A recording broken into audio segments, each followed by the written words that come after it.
100 ಕೋಟಿ ಹಗರಣದಲ್ಲಿ ರಾಜ್ಯದ ವಿದ್ಯಾಮಂತ್ರಿ ಭಾಗಿ. ಜನಗಳಿಗೆ ವಿದ್ಯಾರ್ಥಿಗಳಿಗೆ ಮಹಾ ಮೋಸ. ಶಾಲೆಗಳ ಕಟ್ಟಡದ ಹಣ ದುರ್ಬಳಕೆ. ಕೋಟಿ ಕೋಟಿ ದುಡ್ಡು ತಿಂದಿರುವ ರಾಜ್ಯದ ವಿದ್ಯಾಮಂತ್ರಿ ವೀರೇಂದ್ರ ಸರ್ ದೇಸಾಯಿ. ವಿದ್ಯಾಮಂತ್ರಿಗೆ ಶಿಕ್ಷೆ ಆಗಬೇಕೆಂದು ಜನ ಒತ್ತಾಯಿಸುತ್ತಿದ್ದಾರೆ. ವೀರೇಂದ್ರ ಸರ್ ದೇಸಾಯಿಗೆ ಧಿಕ್ಕಾರ, ಧಿಕ್ಕಾರ! ವೀರೇಂದ್ರ ಸರ್ ದೇಸಾಯಿಗೆ ಧಿಕ್ಕಾರ, ಧಿಕ್ಕಾರ! ವೀರೇಂದ್ರ ಸರ್ ದೇಸಾಯಿ ಅವರನ್ನು ವಿದ್ಯಾಮಂತ್ರಿ ಸ್ಥಾನದಿಂದ ಕಿತ್ತಾಕಿದ್ದಾರೆ. ಶ್ರಾವಣಿಯಮ್ಮ, ನ್ಯೂಸಲ್ಲಿ ಆಚೆ ಜನರೆಲ್ಲ ಯಜಮಾನ್ರ ಬಗ್ಗೆ ಏನೇನೋ ಮಾತಾಡ್ತಿದ್ದಾರೆ. ಯಾಕೆ ಹೀಗೆಲ್ಲ ಆಗ್ತಿದೆ? ಈಗ ಯಜಮಾನ್ರು ಎಲ್ಲಿದ್ದಾರೆ? ಯಜಮಾನ್ರ ಜೊತೆಲಿ ಸುಬ್ರಹ್ಮಣ್ಯ ಇರ್ತಾನಲ್ಲ, ಫೋನ್ ಮಾಡಬೇಕಿತ್ತು. ನಂಗೇನು ಗೊತ್ತಾಗ್ತಿಲ್ಲ ಅತ್ತೆ. ಅಪ್ಪನ ಬಗ್ಗೆ ಈ ಥರ ಎಲ್ಲ ಮಾತು ಕೇಳೋದಕ್ಕೆ ತುಂಬ ಹಿಂಸೆ ಆಗುತ್ತೆ. ಅಪ್ಪ ಯಾವತ್ತೂ ತಪ್ಪು ಮಾಡಿದವರಲ್ಲ. ಈ ಥರ ಎಲ್ಲ ಯಾಕೆ ಆಗ್ತಿದೆ ಅಂತಾನೆ ನನಗೆ ಗೊತ್ತಾಗ್ತಾ ಇಲ್ಲ. ಸುಬ್ಬು ಕಾಲ್ ಮಾಡ್ತೀನಿ.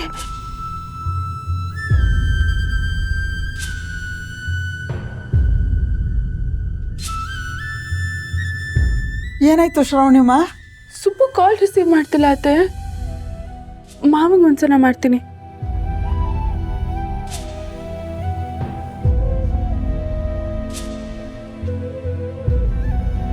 ಯಾಕೆ ಶ್ರಾವಣಿಯಮ್ಮ, ಅವರು ಫೋನ್ ಎತ್ತುತ್ತಾ ಇಲ್ವಾ? ಇಲ್ಲ ಅತ್ತೆ. ಅಯ್ಯೋ ದೇವ್ರೆ, ಇವರೆಲ್ಲ ಎಲ್ಲೋದ್ರು? ಯಜಮಾನ್ರ ಮೇಲೆ ಯಾಕಿಂತ ಅಪವಾದ ಬಂದಿದೆ?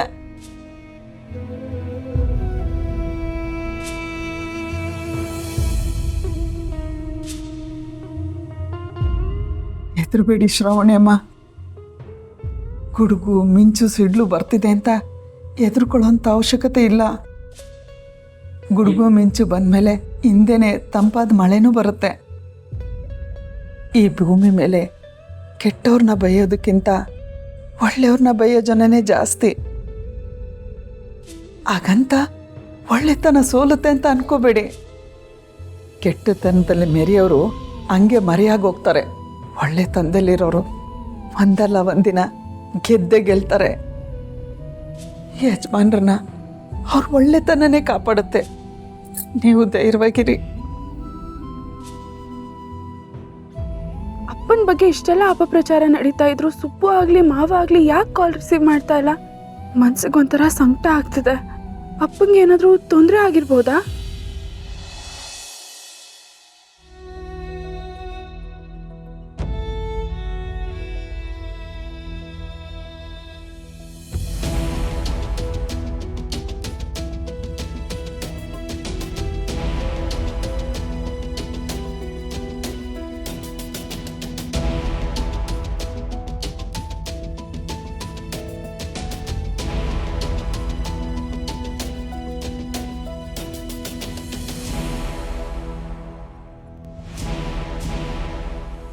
ಇದು ಒಂದು ಜನ್ಮನ ಒಳ್ಳೆ ಒಂಥರ ನಾಟಕ ಆಡಿ ಎಲ್ಲರಿಗೂ ಮೋಸ ಮಾಡ್ಬಿಟ್ಟ.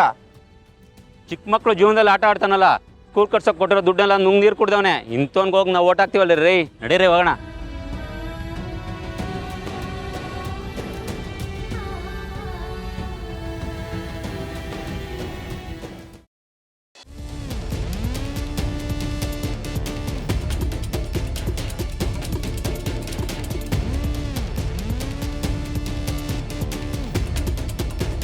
ಸರ್ ಸರ್ ಸರ್ ಇವ್ರು ಏನಾದ್ರು ನೋಡಿದ್ದೀರಾ? ಇಲ್ಲ ಸರ್. ಸರ್ ನೀವೇನಾದ್ರು ನೋಡಿದ್ದೀರಾ? ನೋಡಿ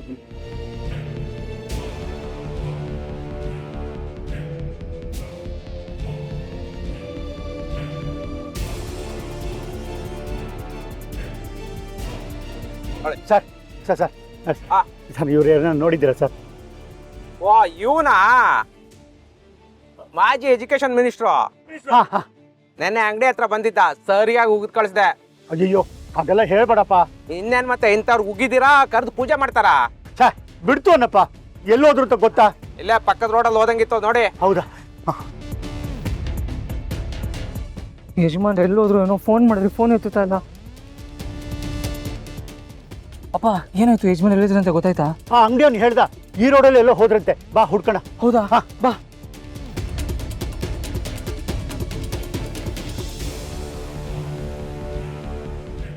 ಅಪ್ಪ ಹಾಂ ಯಜಮಾನ್ರು. ಅಯ್ಯೋ ಯಜಮಾನ್ರು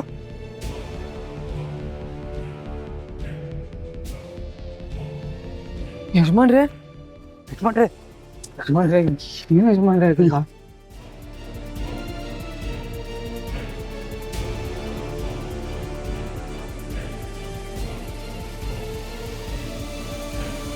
ಏನು ಯಜಮಾನ್ರೆ ಇದು ನೀವಿಲ್ಲಿ ಹೀಗೆ ಮಲಗಿದ್ದೀರಾ? ಹೇಗಿದ್ದವ್ರು ನೀವು? ನಿಮ್ಮನ್ನ ಈ ರೀತಿ ನೋಡಕ್ ಆಗ್ತಾ ಇಲ್ಲ. ಏನು ಯಜಮಾನ್ರೆ ಇಲ್ಲಿ ಬಂದು ಮಲಗಿದಿರಲ್ಲ ಯಜಮಾನ್ರೆ, ನಿಮಗೋಸ್ಕರ ಎಲ್ಲೆಲ್ಲಿ ಎಷ್ಟೊತ್ತು ಅಲ್ಲಿದ್ದೀವಿ ಗೊತ್ತಾ, ಎಷ್ಟು ಹುಡುಕಿದ್ದೀವಿ ಗೊತ್ತಾ. ನೀವು ಹೀಗೆಲ್ಲ ಇರಬಾರ್ದು, ಬನ್ನಿ ಮನೆಗೆ ಹೋಗೋಣ. ಯಾರ ಮನೆಗೆ? ಏನು ಯಜಮಾನ್ರೆ ಹೀಗೆ ಕೇಳ್ತಿದ್ದೀರಾ? ಇವತ್ತು ನಾವು 3 ಹೊತ್ತು ಅನ್ನ ತಿಂತಾ ಇದೀವಿ ಅಂದ್ರೆ ಅದು ನಿಮ್ಮಿಂದ. ನಮ್ಮ ಮನೆ ಯಾವತ್ತು ನಿಮ್ಮ ಋಣದಲ್ಲೇ ಇರುತ್ತೆ. ಬನ್ನಿ ಯಜಮಾನ್ರೆ, ಮನೆಗೆ ಹೋಗೋಣ ಬನ್ನಿ. ಯಾವ ಮುಖ ಇಟ್ಕೊಂಡು ಬರಲಿ? ಅಲ್ಲಿ ನನ್ನ ಮಗಳು ಶ್ರಾವಣಿ ಇರ್ತಾಳೆ. ಜನ್ಮ ಕೊಟ್ಟು ಕೂಡ ತಂದೆ ಪ್ರೀತಿನೇ ಕೊಡಕ್ಕಾಗ್ದಿರೋ ಪಾಪಿ ನಾನು. ನನಗೆ ಅವಳ ಮುಂದೆ ನಿಲ್ಲಕ್ಕೆ ಯೋಗ್ಯತೆ ಇಲ್ಲ. ಅಕ್ಕನ ಮಾತು ನಂಬ್ಕೊಂಡು ನನ್ನ ಮಗಳು ನನ್ನ ಕಣ್ಮುಂದೆ ಬಂದಾಗೆಲ್ಲ ಅವಳ ಬಾಯಿಗೆ ಬಂದಂಗೆ ಬೈದು ಕಳಿಸಿದ್ದೀನಿ. ನೀನು ನನ್ನ ಮಗಳೇ ಅಲ್ಲ ಅಂತ ಅವಳ ಭಾವನೆಗಳಿಗೆ ಪ್ರೀತಿಗೆ ಪರೆ ಎಳೆದಿದ್ದೀನಿ. ಇಷ್ಟೆಲ್ಲ ಮಾಡ್ರೋ ನನಗೆ ನನ್ನ ಬಗ್ಗೆ ಅಸಹ್ಯ ಅನಿಸ್ತಾ ಇದೆ. ನಾನು ಶ್ರಾವಣಿ ಮುಖ ನೋಡಲ್ಲ. ಯಜಮಾನ್ರೆ ನಿಮ್ಮ ಕೈ ಮುಗಿತೀನಿ ಯಜಮಾನ್ರೆ, ದಯವಿಟ್ಟು ಹೀಗೆಲ್ಲ ಮಾಡಬೇಡಿ ಪ್ಲೀಸ್. ಯಜಮಾನ್ರೆ ಈಗ ರಾಮ ಸೀತೆನ ಕಾಡಿಗೆ ಕಳಿಸ್ಬಿಟ್ಟ, ಹಾಗಂತ ರಾಮಂಗೆ ಸೀತೆ ಮೇಲೆ ಪ್ರೀತಿ ಇರ್ಲಿಲ್ವಾ ಯಜಮಾನ್ರೆ? ಲವ ಕುಶ ಕಾಡಲ್ಲಿ ಬೆಳೆದ್ರು, ಹಾಗಂತ ಅವರಿಬ್ರು ರಾಮನ್ ಮಕ್ಕಳೇ ಆಗಲ್ವಾ? ಯಜಮಾನ್ರೆ ವಿಧಿ ಅನ್ನೋದು ಎಲ್ಲರ ಜೀವನದಲ್ಲೂ ಆಟ ಆಡುತ್ತೆ ಯಜಮಾನ್ರೆ. ನೀವೇನು ಅಂತ ನಮಗೆ ಚೆನ್ನಾಗಿ ಗೊತ್ತು. ನಮಗಿಂತ ಶ್ರಾವಣಿ ಮೇಡಮ್ಗೆ ನಿಮ್ಮ ಬಗ್ಗೆ ತುಂಬ ಚೆನ್ನಾಗಿ ಗೊತ್ತು ಯಜಮಾನ್ರೆ. ಯಾಕೆ ಹೇಳಿ? ಯಾಕಂದರೆ ಅವ್ರು ನಿಮ್ಮ ಮಗಳು ಯಜಮಾನ್ರೆ.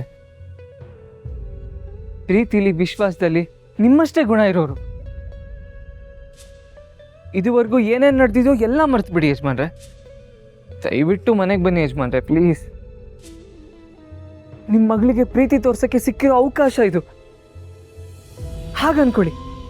ಅದಕ್ಕಾದ್ರೂ ಮನೆಗೆ ಬನ್ನಿ ಯಜಮಾನ್ರೆ ಪ್ಲೀಸ್ ಯಜಮಾನ್ರೆ. ಬನ್ನಿ ಯಜಮಾನ್ರೆ, ದಯವಿಟ್ಟು ಬನ್ನಿ, ಇಲ್ಲ ಅನ್ಬೇಡಿ.